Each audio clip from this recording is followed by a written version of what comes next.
Assalamualaikum warahmatullahi wabarakatuh. Assalamualaikum warahmatullahi wabarakatuh. Izin bertanya, di tahun 2012 saya membeli rumah dengan cara kredit via bank X. Saya tidak perlu sebutkannya. Saat itu saya belum paham dengan transaksi riba. Nah, sekarang cicilan rumah tersebut masih tersisa kurang lebih 6 tahun lagi. Berdosakah jika saya tetap lanjutkan sampai cicilan selesai? Atau saya harus meninggalkan atau menjualnya? Baik. Islam itu bijak, nggak langsung tiba-tiba begini. Ini kan udah 6 tahun katanya, berarti kan berproses nih dalam berjalan ini. Sekarang ditimbang dulu. Kalau hifdzul mal dengan hifdzul nafsi itu kuat mana? Ini ada hifdzul nafsi nih, ini ada hifdzul mal, ya kan? Baik, antara hifdzul nafsi bertemu dengan hifdzul mal, yang paling kuat yang mana? Menjaga jiwa atau menjaga harta? Paling gampangnya gini lah, mencuri itu haram nggak? Apa? Haram ya. Kata orang semua mencuri itu haram kecuali mencuri hati anak bapak mertua dia. Dengan cara yang dibenarkan. Baik, semua mencuri itu haram, nggak boleh. Gimana kalau ada orang lapar, sangat lapar, yang jika dia tidak mengonsumsi sesuatu, resiko kepada jiwanya. Dia lihat ada makanan tuh yang bukan hak dia, diambil itu untuk memenuhi hajat laparnya, sehingga terjaga dari serangan-serangan yang berpotensi menghadirkan kematian. Walaupun kita katakan kematian itu ajal, tapi tetap ada sebabnya kan. Baik, apa hukumnya mengambil barang bukan punya orang lain untuk menjaga nyawa misalnya di situ? Tuh. Itu ada detailnya lagi, ada detailnya. Nggak bisa langsung disampaikan boleh, ntar berapa juta orang ntar pada mencuri itu. Ya nggak bisa begitu, ada turunannya lagi. Itu pernah kejadian di masa Umar bin Khattab. Ya, saking terpaksanya dia mencuri, mengambil buah atau makanan tertentu, dan ketika akan dikisos disampaikan kisahnya, dimaafkan, ma'dzur. Ya, malah balik mengevaluasi, nangis itu luar biasa nih presiden nangis kan. Takut dihisab sama Allah karena ada satu rakyatnya yang kelaparan. Saking takutnya gitu. Ya, sampai kan terkenal kalimat Umar itu, kalaupun ada kambing di satu wilayah terpencil di bagian kekuasaan yang aku pegang, kemudian kakinya terpeleset aku nggak tahu, itu diistighfarin sama Umar. Karena khawatir ketika kambing itu mati, nggak bisa dikonsumsi sama yang punyanya dan menjadikan dia kelaparan. Itu sampai ke situ mikirnya.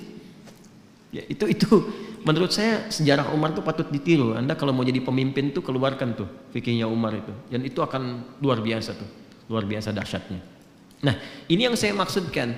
Kenapa saya ilustrasikan itu dulu untuk menarik ke sini. Anda kalau berhenti di sini saat ini, masuk kategori darurat nggak gitu?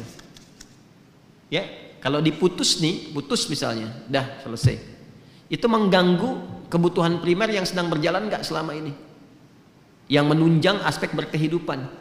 Tinggalnya di mana kalau langsung diputusin? Ada tempat bernaung nggak? Gak boleh ujuk-ujuk begini, tinggalin tuh. Tiba-tiba nanti gak ada penopang sementara waktu pada saat itu yang disiapkan dan menjadikan kemudian lebih sulit dari sebelumnya sehingga mengganggu keberhidupan.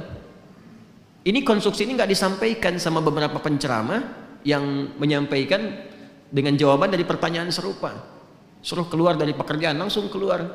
Jualan pecel lele, pecel ayam atau yang lainnya. Tiba-tiba kegiatannya habis, nggak ada jembatan, malah lebih rusak daripada sebelumnya. Ujung-ujung syariat ditinggalkan, nggak percaya lagi pada Islam. Ada yang begitu, ada. Saya pernah menangani kasus limpahan, kasus limpahan. Ini fatwa yang langsung dikatakan keluar, nggak boleh, haram, riba, keluarnya. Begitu keluar apa yang terjadi? Dia mencoba jualan, gagal. Akhirnya dia memaksa memisahkan ayah dan ibunya. Ayah yang kena Parkinson, ya, dan sudah stroke. Tidak dalam kesadaran tinggi, dipaksa menceraikan ibunya, ibu sambungnya, supaya dia menguasai warisannya. Jadi begitu, karena dia memilih cara singkat dan dia menempuh yang lebih haram lagi. Jelas ya? Nah, sepakat, riba itu haram. Keluar dari riba ada jalannya. Itu yang harus dirinci. Jelas ya? Maka bagaimana rinciannya? Pertama, timbang aspeknya.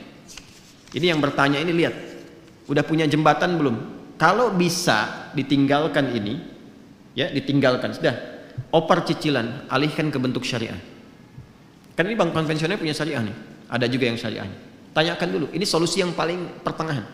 Ya. Ambil, konversikan dari konvensional ke syariah. Nanti dinilai oleh syariah nih. Yang sudah berapa? Biasanya syariah itu akadnya langsung jual beli nanti. Ya, ini dinilai berapa asetnya, harganya berapa, cicilan yang ke banknya yang konvensional berapa, dilunasin oleh bank syariah. Nanti ada skema untuk penjualan. Dari penjualan itu terjadi akad yang dibenarkan. Setelah akadnya terjadi, lanjutkan cicilan. Itu jalan tengahnya. Jelas? Nah, lalu bagaimana status riba yang sebelumnya? Dengan ketidaktahuan, setelah itu tahu, Masya Allah, lanjutkan ayatnya. Ya, lanjutkan ayatnya. Yang ke kalimat, ya ayyuhalladzina amanu taqullaha wa dharu ma baqiya minar riba. Ada? Terus sampai ke bawah, sampai ada karangan falahu ma salafa wa amruhu ilallah. Ada ayatnya? Terus sampai ke bawah, terus sampai walahuma salafa wa amruhu ilallah. Ada ayatnya? Baik, jika ada yang sudah terjebak kepada riba, kemudian dia mau berpaling, bertobat, yang sebelumnya karena tidak tahu, ketika dia putus itu, yang sebelumnya terampuni oleh Allah Subhanahu wa taala. Ma'dzur, diampuni. Serahkan, kata Allah, urusannya kepada Allah. Sudah, Allah maafkan, itu selesai, sekarang perbaiki. Nah, kalau mampu dilakukan itu, konversikan dari konvensional ke syariah, plus dari syariah nanti dinilai, teruskan cicilannya.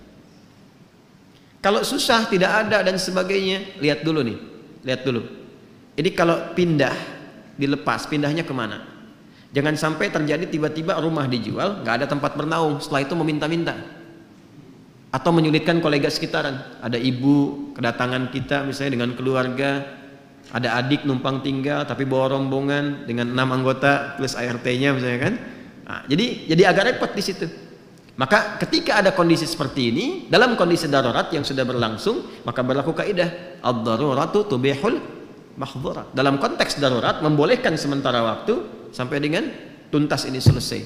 Tapi minta kemudian diakadkan supaya akadnya bisa diperbaiki. Flat. Ya, nggak ada tambahan kalau begini, kalau begitu, maka konsekuensinya harus berusaha untuk membayar sesuai dengan temponya, jangan sampai telat sehingga muncul kemudian akumulasi kembali yang jatuh pada hukum yang keliru di situ. Paham sampai sini? Awas, ini konteks darurat ya, jangan disamakan dengan hukum normal. Kalau bisa kemudian kita dapat alternatif, saya pengen keluar dari sini, betul-betul keluar. Oke, saya mau beli rumah kecil aja, sementara, atau rumah dengan standar yang sama di tempat yang agak berbeda. Ya, yang nilainya bisa lebih murah untuk dibeli, tapi keadaan rumahnya nyaman serupa gitu. Dan cukup ketika dihitung, nih kalau dijual, alhamdulillah dapat yang ini, nikmat dijalani, bebas dari riba, dan bisa diputus di sini. Bisa disolusi. Kalau itu bisa dilakukan. Nanti janji Allah akan mengganti yang itu dengan yang berlipat lagi. Ya, paham ya? Nah, itu 3 bagian ini yang harus saya terangkan. Tinggal melihat ini yang bertanya kepada keadaan dirinya. Jelas ya? Jadi sekali lagi, timbang ke keadaan dirinya. Kalau sekiranya bisa dikonversikan kepada syariah lebih bagus. Kalau sifatnya kemudian darurat, maka diselesaikan apa yang harus menjadi kewajibannya ini, sambil banyak beristighfar kepada Allah Subhanahu wa taala dan mohon solusi kepada Allah ya, dari sambil proses berjalan sehingga diberikan naungan-naungan pijakan yang kuat untuk segera meninggalkan itu. Kemudian yang ketiga, kalau ada tempat yang bisa digunakan untuk jadi alternatif, jadi pilihan, lebih bagus, jalani itu. Dan jangan gengsi ya, gengsi itu hanya status kemanusiaan aja. Tetap kalau udah meninggal, sama juga. Anda mau yang di komplek, orang bilang kota dengan kampung, tetap meninggal dikuburnya di mana? Tanah juga. Jelas ya? Saya kira saya sudah jawab ini ya, jadi tinggal mengukur, dipraktekkan. Mohon izin, agama itu harus komplit disampaikan. Kalau enggak jadi bencana nantinya. Nggak bisa kita, oh ini ambigu, yang jelas aja yang mana. Yang jelas itu yang saya terangkan. Jelas ya?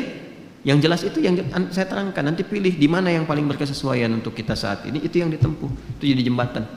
Paham? Baik.